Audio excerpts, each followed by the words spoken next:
I'm pretty skeptical of this supposed weapons factory being controlled by Hamas. With like most of Gaza being destroyed, how are there still munitions factory that Hamas is using to create missiles? Hasn't the Israeli government destroyed every single one of them? Raf Sanchez, who is back in Tel Aviv after embedding with the IDF inside Gaza. So, Raf, what did you see while you were inside Gaza? What stood out the most to you?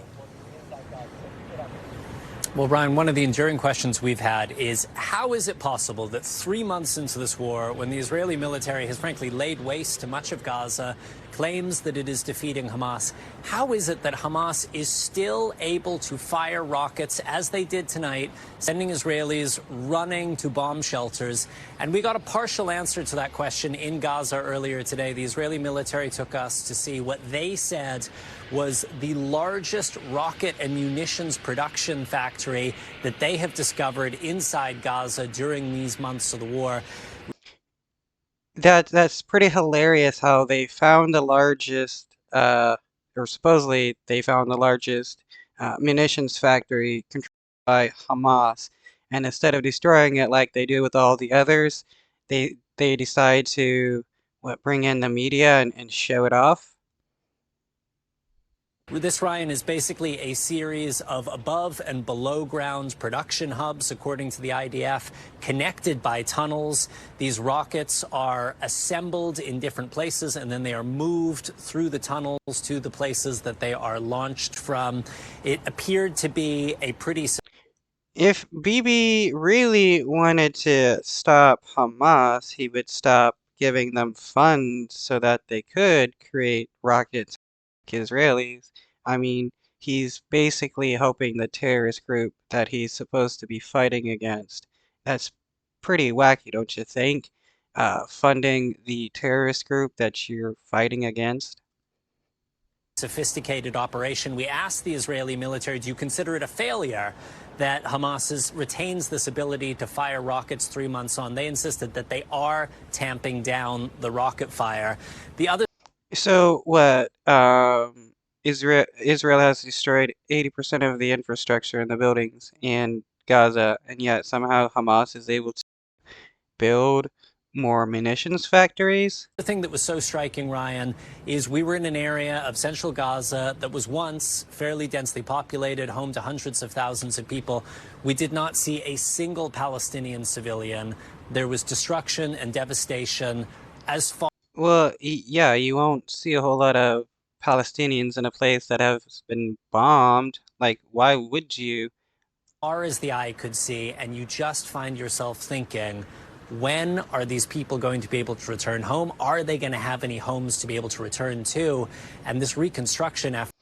Yeah, they're not going to be able to return home because that's what the Israeli government has already been planning. That's why they're bombing Gaza as much as possible to remove as many people as possible so that the Israeli government can come in and take the land for themselves. It is going to take years, if not decades, and it is going to cost a lot of money, and it is not clear who is going to pay for the reconstruction of Gaza without some kind of commitment that there isn't going to be a war like this again. Ryan. Of course, Secretary Blinken is now back on the ground in Israel after he met with a number of Arab leaders. How much can he accomplish in those meetings with Israeli officials, and what will you be looking for? I mean, you can't accomplish anything with Israeli officials when they've already decided that they're going to genocide the Palestinians, and that's all they talk about.